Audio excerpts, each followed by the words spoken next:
प्रसिद्ध time travel की घटनाएं। आसान भाषा में कहा जाए तो समय यात्रा उसे कहते हैं जो कोई भी चीज या जीवित प्राणी भूतकाल या भविष्य काल में आता जाता है, उस यात्रा को समय यात्रा टाइम ट्रैवल कहा जाता है। और जो समय यात्रा करता है उसे समय यात्री यानी टाइम ट्रैवलर कहा जाता है।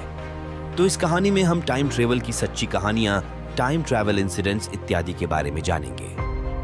ये टाइम ट्रेवल की कहानियां आपको सोचने में मजबूर कर देंगे कि क्या वाकई में समय यात्रा की जा सकती है। सर विक्टर गॉडर्ड की भविष्य की उड़ान सन 1935। यह घटना सन 1935 की है, जब विक्टर गॉडर्ड अपने विमान से यात्रा के लिए निकले और स्कॉटलैंड से होते हुए अपनी शहर जा रहे थे। तब उन्होंने अलग रास्ते पर जाने का निर्णय लिया जो एडिनबर्ग के शहर से करीब था। मगर कुछ समय बाद उसके आसपास का मौसम अचानक बिगड़ गया और उनका हवाई जहाज अनियंत्रित हो गया।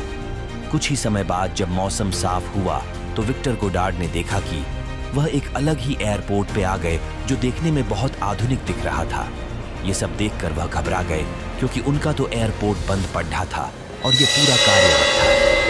विक्टर गॉडर्ड ने वहां और भी कुछ देखा, जैसे कि उनका खराब हुआ रनवे बिल्कुल नया था।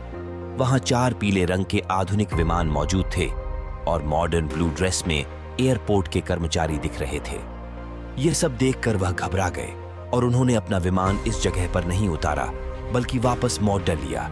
और फिर वह उसके बारे में सोच ही रहे थे कि कुछ ही समय में उन्हें दोबारा तूफान का सामना करना पड़ा और एक बार फिर वह रास्ता भटक गए।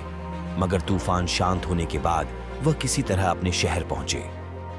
अपने शहर पहुंचने के बाद उन्होंने पूरी घटना बताई, पर उन पर किसी ने विश्वास नहीं किया। पर 4 साल बाद उस एयरपोर्ट का नया रनवे बनाया गया। इसके साथ एयरपोर्ट कर्मचारियों के यूनिफॉर्म का रंग नीला रखा था और तो और वहां पीले रंग के एडवांस प्लेन भी बनाए थे।